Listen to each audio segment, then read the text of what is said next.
we look at OKO Knife Counter number 7. Now this introduces what we might call a double attack. So the attacker has the knife in his right hand in a regular grip. As he steps forward, the attack on your line 4, his line 3, is going to come across. He misses because of our foot maneuver. He then returns with another strike and preferably a foot maneuver to close the distance. So in other words, the attack looks like this: 1, 2. Whether that's on diagonal lines or whether he wants to attack along line 2, the horizontal line, is up to the attacker. Either way, we can modify this technique for the diagonal or the horizontal attacks. So what we need to do is deviate, deflect, control, and disarm. Once again, he comes in with the first one. My left foot is slightly forward. Hands are up in a natural stance. Hey, dude, I don't want any problems. He comes in. I'm going to step drag back just enough to gain distance. And as soon as the blade passes, I want to close that distance to the zone of sanctuary just in front of my opponent. He comes with the return slice. I'm going to get back in, left inward brush block. Once again, I'm going to strike across the face with either a raking knuckle or a hooking punch. I'm going to hook his arm and pull it into me as my left hand then grabs his wrist and controls the weapon. As I do that, now I can step back with my left foot, either step the reverse or pizza slice up clock to create room to take him down to the ground. Now I'm going to use this 4-corner throw to push him down to the ground. Down in that high wide kneel, pinning him to the ground. I'm going to strip the weapon. I'm going to still maintain control of his wrist. Follow up, cross, and cover up. Once again, looking at it from the front. Comes in with the knife, step out, step back in. Parry, strike, hook, control the weapon.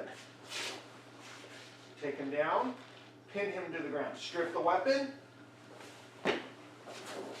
cross and cover out. Stay tuned as we look at OKO Knife Counter number 7, C&P.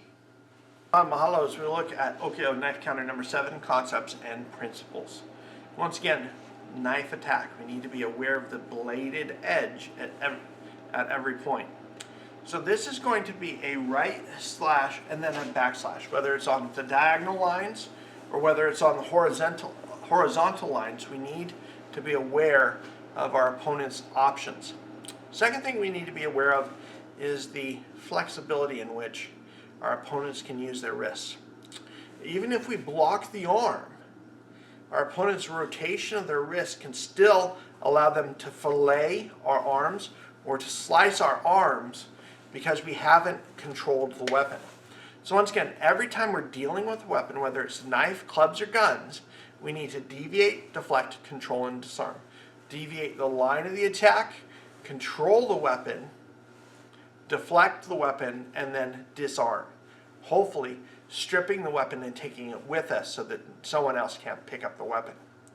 Once again, this technique introduces getting off the line of the attack. For instance, if a line of attack is coming in at this 12 o'clock, I need to get off the line so that that weapon doesn't have an opportunity to strike me or to slice me in this particular case. With all of our techniques, we want to make sure that we're manipulating their height, their width, and their depth, giving us time. This once again introduces a distraction strike, what we would call a block and a hit, a blit. Every time we have a weapon, we really want to make sure that they are distracted almost immediately from their initial attempt at a strike so that they're disoriented. They don't necessarily know where the weapon is at, giving us time to strip the weapon, control the weapon, and to disarm them. And the down clock pizza slice motion, once again, getting part of our body out of our way and creating a zone or an area in which to take them down, or as we like to say, hit them with a planet. This has been a look at OKO Knife Counter number 7, concepts and principles. Aloha, mahalo, and live pono.